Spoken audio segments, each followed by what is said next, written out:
Hello' everyone, সকলোকে আজিৰ ভিডিঅ'লৈ welcome জনাইছোঁ। আৰু ইতিমধ্যে আপোনালোকে গম পায় যে আমাৰ অসমত আমাৰ যি মেট্ৰিক পৰীক্ষা বা HSLC 2025 সেই পৰীক্ষাটোৰ ৰিজাল্ট অলৰেডি ডিক্লেয়াৰ কৰা হৈ গৈছে। কিন্তু আজি কিছুদিন ধৰি আমাৰ অসমত এটা ৰিজাল্টৰ বিষয়ে চৰ্চা চলি আহিছিল, সেইটো হৈছে হায়াৰ ছেকেণ্ডাৰী ফাইনেল এক্সামিনেশ্যন 2025 এই পৰীক্ষাটোৰ ৰিজাল্ট।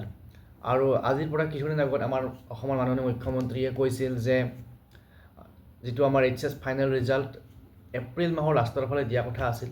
আৰু সেই কথাখিনিকে আমাৰ মিলাই পেলাই আমাৰ অসমৰ মাননীয় শিক্ষামন্ত্ৰী মহোদয়ে আজি এটা ছ'চিয়েল মিডিয়া যোগে আপডেট দিছিল যে আমাৰ যি হায়াৰ ছেকেণ্ডাৰী ফাইনেল এক্সামিনেশ্যনৰ ৰিজাল্ট অহাকালি অৰ্থাৎ 30 এপ্ৰিলৰ ৰাতিপুৱা 9টা বজাত ডিক্লেয়াৰ কৰা হ'ব, ঘোষণা কৰা হ'ব।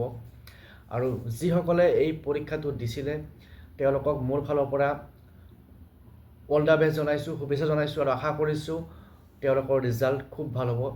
এতিয়া আমাৰ এটা জানিবলগীয়া কথা হ'ল যে আমি ৰিজাল্ট কেনেকৈ চাম। আৰু ৰিজাল্ট চোৱাৰ ইয়াত দুটা উপায় আছে। আৰু এই ৰিজাল্ট কেনেকৈ চাব আপোনালোকে যিটো আমাৰ Assam state school education board division 2 সেই ৱেবছাইটলৈকে যদি আপোনালোকে যায়, তাতে অফিচিয়েল ন'টিফিকেশ্যনখন পাই যাব আৰু তাতেও ডিটেইলছ পাব।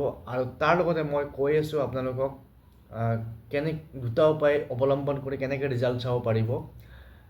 প্ৰথমটো উপায় হৈছে যে যিটো আমাৰ কেইটামান ৱেবছাইট আছে, আৰু এই ৱেবছাইটকেইটালৈ গৈ পেলাই আপোনালোকে ৰোল আৰু নাম্বাৰ, যিটো আমাৰ চেণ্টাৰৰ এগেইনষ্টত এটা ৰোল থাকে, তাৰপিছত এটা চিৰিয়েল নাম্বাৰ থাকে, অৰ্থাৎ ৰোল নাম্বাৰ আৰু ৰেজিষ্ট্ৰেশ্যন নাম্বাৰ, এই নাম্বাৰ তিনিটা দি পেলাই আমি ৰিজাল্ট চাব পাৰিম।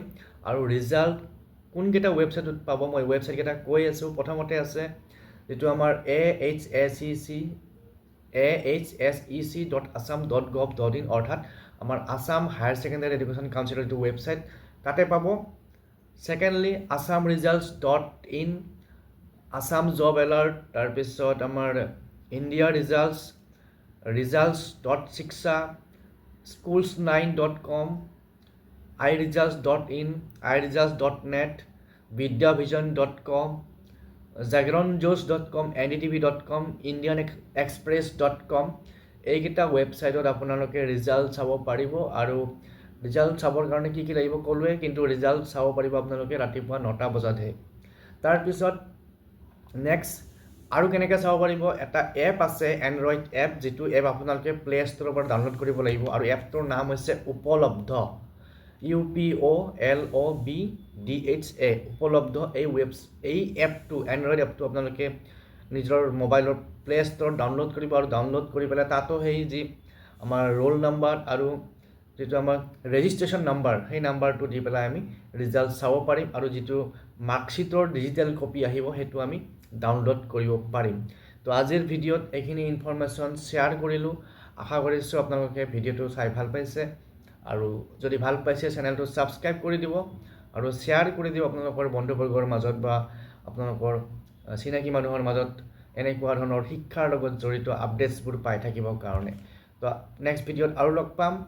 আৰু বাকী ডিটেইলছ আপোনালোকে এই ৰিজাল্টৰ সম্পৰ্কত কেনেকৈ চাব, কি চাব, যদি ডিটেইলছত আৰু জানিব বিচাৰিছে আপোনালোকে Assam state school education board তাৰে ৱেবছাইটত যাব, গৈ পেলাই ডিভিজন 2ত ছিলেক্ট কৰিব। তাতে এখন ন'টিফিকেশ্যন আছে, ন'টিফিকেশ্যনখন আপোনালোকে চাই পেলাই বাকীখিনি কথা বুজিব বা জানিব পাৰিব।